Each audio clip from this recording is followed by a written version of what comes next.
A primavera está a chegar e com ela novos ritmos de leitura. Leia artigos de opinião e receba acesso antecipado a todos os episódios de Podcast Plus. Acompanhe a atualidade ao minuto. Assine hoje o Observador com até 58% de desconto e habilite-se a ganhar uma tote bag e um voucher da Livraria Almedina. Tudo em observador.pt.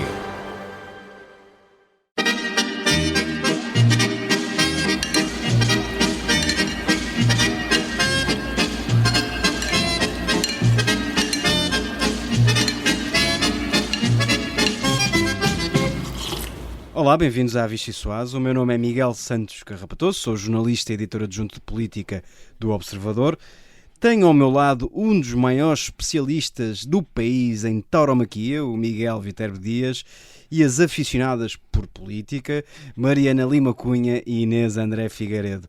É este trio que me vai ajudar a explicar uma semana marcada pelo desafio de Luís Montenegro a Pedro Passos Coelho e, claro, pela despedida de Marcelo Rebelo de Sousa. Gosto de ser claro e direto. Se houver um caminho alternativo e diferente, que seja apresentado. O Sr. Primeiro-Ministro desconfia. Diz que a tentação vai ser muito grande.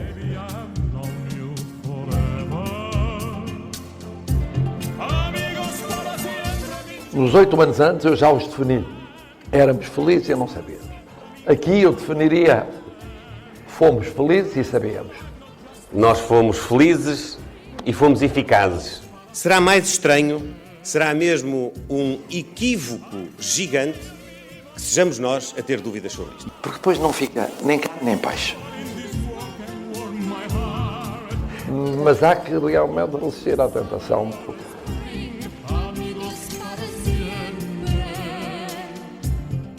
Para discutir tudo isto e muito mais, venha daí a refeição mais deliciosa da política portuguesa. Miguel Viterbo Dias, é inevitável começar por ti. Surpreendente. Sim, até porque esta semana tens novidades para os nossos ouvintes. Compraste um tapete novo, é isso? Não é verdade, não posso confirmar essa informação. Mas estás em vias de comprar. Da tua parte. Não é necessário. Não será necessário. Muito bem, então falamos daquilo que realmente importa. Tenho uma sopa terminada para falar naturalmente sobre a despedida de Marcelo Rebelo de Sousa. Eu tive esta oportunidade de acompanhar in loco a conferência de imprensa de Marcelo e Luís Montenegro. Com que mensagem se despediu o Presidente da República, ou ainda Presidente da República? Marcelo Rebelo de Sousa já se vai escudando a fazer grandes análises sobre a atualidade política, já fala em jeito de balanço, porque voltou a garantir que depois de deixar o mandato não vai falar, e confessou até que o Primeiro-Ministro fez uma aposta com ele a dizer que não acredita que Marcelo Rebelo de Sousa se consiga manter em silêncio durante muito tempo. Eu acho que neste caso Luís Montenegro representa uma maioria absoluta dos portugueses, que é o de acharem que Marcelo Rebelo de Sousa não vai conseguir resistir a meter uma bicada aqui ou acolá e arranjará certamente forma de o fazer. Esta conferência de imprensa, esta conversa, assim um bocado ao estilo sala oval dos Estados Unidos, com os dois sentados, cada um numa cadeira, com a possibilidade de fazer perguntas. Aliás, sabemos até do pouco amor que Luís Montenegro tem pela comunicação social e por responder a perguntas, e acabou até mesmo por ser o Primeiro-Ministro a pôr fim a esta conversa, porque dizia que já era tarde para o almoço. Mas no que toca ao conteúdo político, foi um Marcelo Rebelo de Sousa um bocadinho aqui a fechar o ciclo, como o próprio representa um bocadinho o virar de página dos primeiros 50 anos de democracia, e agora os protagonistas são outros, e portanto é normal que a forma de fazer política seja também diferente. E tivemos também, acho eu, de forma algo curiosa, um Luís Montenegro até mais solto do que o habitual, porque foi Luís Montenegro o primeiro, por exemplo, a picar Marcelo com a questão do fomos felizes e não sabíamos, aquela referência ao Presidente, à relação com António Costa, e a dizer que aqui também foram felizes e eficazes, e até puxou por Marcelo Rebelo de Sousa nesse tipo de picardias. O que não puxou tanto foi sobre Pedro Passos Coelho, e foi um pouco mais evasivo, para não dar também muito lastro num momento mais solene como este. Mas a imagem que ficou, e permite-me usar este exemplo, é como tu costumas fazer quando recebes pessoas em casa, que na hora da despedida estás muito mais feliz. Pareceu-te assim, Luís Montenegro? O primeiro-ministro garante que não. Miguel não quis confirmar nem desmentir. Depende das pessoas, Miguel. Também porque a minha sala é diferente da sala aqui da lareira. Portanto, a minha, desde logo, não tem lareira. Esta tem um grande tapete. Esta tem um grande tapete não, também. Mas o tapete que o Miguel vai comprar é para o quarto, pelo que eu percebi. Pois é, isso não estou a par. Nem os portugueses, nem vão estar. Mas Luís Montenegro afastou completamente essa imagem, embora, e até procurou aqui vender um bocadinho que a relação com Marcelo Rebelo de Sousa era melhor do que aquela que se vendia nos jornais, ou seja, que falavam até regularmente para prevenir alguns problemas, que não dava a Marcelo Rebelo de Sousa as informações todas em cima da hora, mas também deixou, é certo, elogios a António José Seguro, recordou um bocadinho que já tinha uma relação antiga e já nessa altura frisou com respeito e lealdade e, portanto, não sei se haverá aqui um certo suspirar de alívio por deixar de ter o imprevisível Marcelo Rebelo de Sousa e contar com alguém mais previsível como é António José Seguro, mas procurou aqui nesta última imagem, também é sempre no momento da despedida é que ficam as boas imagens, procurou aqui dar o ar de que sempre se deram bem, que a relação era melhor do que aquilo que nós jornalistas íamos vendendo. Claro, é sempre a terrível comunicação social que inventa estas tramas pitorescas. Vamos avançar para a segunda sopa deste programa. Sopa Mariana, uma sopa fantasma. Pedro Passos Coelho deixou finalmente de ser um fantasma, é alguém já de carne e osso, e desafiou, pressionou abertamente Luís Montenegro, que respondeu com um desafio para que o antigo Primeiro-Ministro fosse a votos já em maio. Achas que foi uma boa jogada, uma jogada inteligente de Luís Montenegro? Olha, ainda estou na dúvida. Ainda estou a processar. Quer dizer, eu já tinha dito aqui na Vichy Soase que acho positivo, por um lado, o facto de Pedro Passos Coelho estar a assumir cada vez mais, enfim, não é que ele diga o que é que quer, mas que se vá percebendo melhor o que é que ele quer, qual é a opinião dele, qual é a opinião dele de facto sobre este governo e sobre o seu antigo líder parlamentar, e que não se fique só pelas farpas mais vagas. Sabemos todos com o que é que contamos, não é? Eu percebo, enfim, em teoria, o exercício de Luís Montenegro, não é? Porque calculo que se esteja a tornar imperativo para o Primeiro-Ministro silenciar este ruído que vem de Passos, e este facto de Passos ter tornado o principal vilão para a sua governação e neste momento fazer uma oposição talvez até mais eficaz do que o resto da oposição, é um grande incómodo para Montenegro, mas quer dizer, não me parece que esse ruído se silencie marcando umas diretas para maio, não é? Ou seja, é formalmente um argumento que, enfim, Montenegro pode usar, dizer que abriu o PSD à concorrência e que, portanto, formalmente, de facto, deu uma oportunidade a quem quiser mostrar o seu caminho alternativo de o fazer, e se não, já que não quis tirar as teimas, então que se afaste e que lhe dê a oportunidade de governar, ok? Percebe-se a mensagem. Agora, qualquer pessoa que tenha acompanhado António Costa e António José Seguro no PS, por exemplo, sabe que com um bocadinho de arte e de habilidade política o timing se arranja, não é? E o timing de Passos, se Passos de facto quiser voltar, estará muito mais dependente da opinião que o PSD tiver sobre o próprio governo e do país, claro, e de se a tal vaga para o Passos se está a formar com eficácia ou não, do que propriamente deste timing que Montenegro tentou antecipar para agora, para tentar matar já o assunto, porque era muito improvável que Passos quisesse avançar já tão a quente, com o governo ainda a ter, penso eu, que algum tempo para dar as suas provas. Seria muito precoce Passos estar agora a lançar um ataque desses, definitivo, mas não me parece que, enfim, a marcação formal de eleições dentro do PSD vá resolver o incómodo que é óbvio que existe, e enfim, fica obviamente alguma preocupação do partido. Eu no fim de semana estava a falar com pessoas sobre as distritais, as eleições internas do PSD, que, enfim, foram maioritariamente pacíficas, tiveram um outro incómodo em estruturas muito específicas, mas em que houve alguma preocupação de pessoas do partido sobre o facto de se poderem começar a abrir brechas, não é? E abrirem-se brechas que se vejam de fora. Há o apoio a Montenegro, obviamente Passos a entrar é outro fator nesse sentido, e Montenegro sabe o que é, enfim, enquanto não houver uma oposição organizada, uma figura que consiga convocar o PSD, ele está relativamente seguro. Com passos na jogada fica muito mais difícil e parece-me que umas diretas não o anulam. Miguel Viterbo Dias, lembrei-me enquanto ouvia a Mariana Lima Cunha do porquê de ter usado a imagem da tauromaquia, porque a sopa na verdade era uma sopa de touro, porque no PSD está tudo uma tourada. Era essa a Montenegro lógica. está a assinar. Miguel, ajuda-me. Muito A bem, capa? Miguel. Como é que Muito se chama? Era O capote, sim. O capote para Era essa a passos lógica avançados. da Mostrar minha o capote a imagem. Passos Coelho. Mas entretanto varreu-se-me da memória e agora estou a tentar recuperar. Miguel Viterbo Dias, como é que se resolve esta tourada no PSD? Um capacete Olha, azul.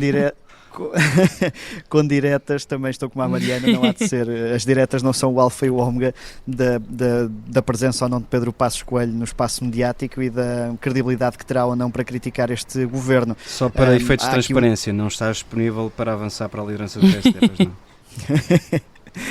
Atenção, silêncio, hesitação. Hesitação. Ele vai dizer. não sim. ouvi. Eu não estou.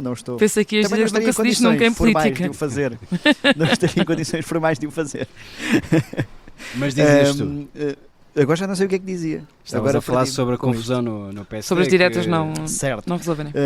Percebe-se a jogada de Luís Montenegro, mas o próprio formalismo de umas eleições partidárias não vão resolver uma questão mais abrangente. Há alguns articulistas que vão levantando algum pó da arena sobre novos problemas judiciais à volta de Luís Montenegro, e que isso pode ser o tal timing para o qual Pedro Passos Coelho se está a preparar. Hugo Soares tentou meter gelo nessa hipótese, mas o que é certo é que bastou Passos Coelho aparecer uma semana para Luís Montenegro contra-atacar e sair a contra-atacar com uma ideia ou com uma atitude já tida como definitiva. Ora, Pedro Passos Coelho ainda agora, pelo que se vai percebendo, está a começar a aparecer com maior frequência, com maior intensidade. Disse que queria esperar pelo fim deste ciclo político. O que é certo é que se mantiver com esta intensidade durante os tais 3 anos e meio que toda a gente apregoa a que vamos ter estabilidade política, então Luís Montenegro vai ter mesmo que encontrar muitas jogadas para tentar conter estes ímpetos do seu antecessor em São Bento, antecessor partidário em São Bento, porque Passos Coelho não parece querer ficar por aqui, e agora há esta curiosidade que é aguardarmos pela reação ou não deste desafio. É certo que Montenegro não pôs um rótulo, mas estava escrito em todo lado que a mensagem era para Passos Coelho, e agora também a reação do antigo líder vai ser uma curiosidade. Olé, Miguel Viterbo Dias, olé. Mariana Lima Cunha, finalmente para ti tenho uma sopa misturada, porque de facto Pedro Passos Coelho apareceu, fez declarações, provocou reações também na Iniciativa Liberal e no Chega. A direita está em grande convulsão. Vimos na Iniciativa Liberal Rui Rocha a escrever um artigo de opinião publicado aqui no Observador a elogiar muito Pedro Passos Coelho. Vimos também Mário Amorim Lopes, líder parlamentar da Iniciativa Liberal, a dizer que Pedro Passos Coelho está enganado, ou profundamente enganado. No Chega vimos André Ventura a elogiar também Pedro Passos Coelho, mas há um grande dilema no partido liderado por André Ventura, que é: se Pedro Passos Coelho aparecer, muito provavelmente o Chega será penalizado nas urnas, ou pelo menos ficará mais pequeno. Falamos da Iniciativa Liberal. Consegues compreender estas diferentes reações? Por um lado Rui Rocha, por outro lado Mário Amorim Lopes, e podemos juntar também João Coutinho Figueiredo a Pedro Passos Coelho? Acho que só consigo compreendê-los na medida em que consigo compreender que há alguma desorientação na Iniciativa Liberal, acho eu, e tem havido estrategicamente. Ou seja, nós estamos há anos a tentar perceber um bocadinho por que caminho é que os liberais querem seguir, e os próprios também. Já tivemos uma Iniciativa Liberal que se tentava pôr muito no centro do combate político e do discurso político, colocando-se como uma potencial parceira do governo, uma Iniciativa Liberal a pedir reformas específicas ao governo. Aliás, acho que o Coutinho Figueiredo até fez isso muito especificamente com o Montenegro ainda nesta campanha, indicando que reformas é que ele achava prioritárias para o país. E depois acabamos por ver sempre a Iniciativa Liberal a recuar, talvez com algum medo de... está sempre neste limbo, não é? Com medo de